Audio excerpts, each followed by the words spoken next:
అందరికీ నమస్కారం. ఈరోజు వీడియోలో 2024-25 విద్యా సంవత్సరానికి సంబంధించి మార్చి 17వ తేదీ నుండి 10వ తరగతి పరీక్షలు రాయబోయే విద్యార్థులకు ముఖ్యమైన సలహాలు, సూచనలు వినండి, ఆచరించండి. పాయింట్ 1, ప్రతిరోజు రాత్రిపూట 9:30 లేదా 10 గంటల వరకు చదవాలి, అంతకంటే ఎక్కువ చదవవద్దు. రెండవ పాయింట్, తెల్లవారుజామున 4:30కి నిద్ర లేవండి. 3, మనసులో ఆందోళన లేక ప్రశాంతంగా ఉండండి. 4, ఎట్టి పరిస్థితులలోనూ రాత్రిపూట నిద్రాభంగం కానివ్వకండి.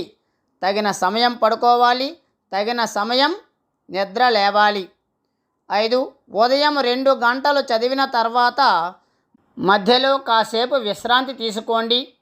ఎక్సర్సైజ్ అరగంట చేయండి. 6, అరగంట కాలకృత్యాలకు, స్నానానికి కేటాయించండి. 7, తర్వాత మెయిన్ పాయింట్స్ తిరగేయండి. 8, పౌష్టికాహారం లైట్గా తీసుకోండి.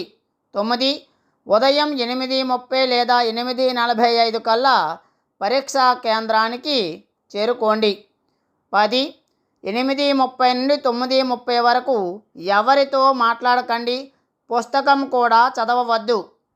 11, ప్రశాంతంగా పరీక్ష హాలులోకి చిరునవ్వుతో వెళ్ళండి. 12, ఉపాధ్యాయులు అనగా ఇన్విజిలేటర్సు చెప్పిన సూచనలు పాటించండి.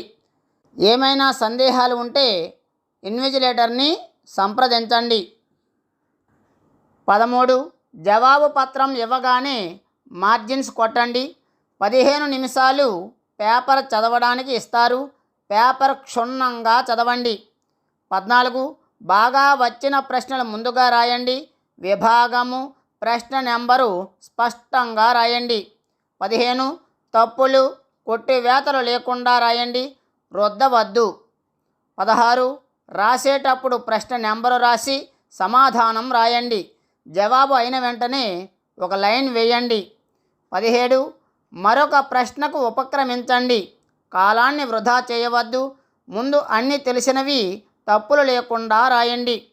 18, చివరకు తెలియని ప్రశ్నలు చాయిస్ రాయండి. 19, మీకు ప్రశ్నకు సమాధానం గుర్తు రాకపోతే చిరునవ్వుతో 3 సార్లు ఊపిరి గట్టిగా పీల్చుకుని వదలండి, స్ట్రెస్ మొత్తం పోతుంది, మర్చిపోయిన విషయాలు గుర్తుకు వస్తాయి. 20, చివరి 15 నిమిషాలు రాసిన పేపర్ ఒకసారి పరిశీలించి తప్పులు, ప్రశ్న నెంబర్ సరిచూడండి. 21, గ్రాఫ్, మ్యాప్లపై బుక్లెట్ సీరియల్ నెంబర్ రాయండి. 22, ముందు తెలిసినవి రాసి చివరగా ఆలోచించి అసలు ఏదీ వదలకుండా పూర్తి చేయండి. 23, వార్నింగ్ బెల్ కొట్టినా లేవకండి, అన్నీ పరిశీలించాక తృప్తిగా బయటకు రండి.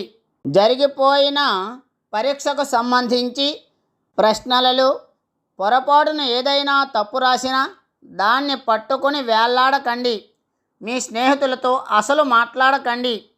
25, నేరుగా ఇంటికి వెళ్ళి భోజనం చేసి నిద్రించండి. 26, తర్వాత 2 గంటల వ్యవధిలో 15 నిమిషాలు గ్యాప్ ఇచ్చి చదవండి. 27, బొమ్మలు, మ్యాప్, గ్రాఫ్ పేపర్ మీద పెన్ ఉపయోగించకండి, పెన్సిల్తో రాయండి.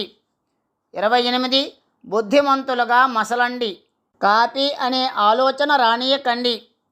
29, చక్కని విజయాన్ని అందుకొని అమ్మా నాన్నలను, మీ ఉపాధ్యాయులను సంతోషపెట్టండి. ముఖ్యంగా విద్యార్థులకు శుభాశీస్సులు. All the best. అందరి ఆశీస్సులతో చక్కని విజయాన్ని అందుకుంటారని కోరుకుంటున్నాను. ధన్యవాదములు. ఈ వీడియో మీకు నచ్చినట్లయితే లైక్ చేయండి, షేర్ చేయండి, సబ్స్క్రైబ్ చేయడం మాత్రం మర్చిపోవద్దు. నోటిఫికేషన్ కొరకు పక్కనే ఉన్న గంట సింబల్ని నొక్కండి. ధన్యవాదములు.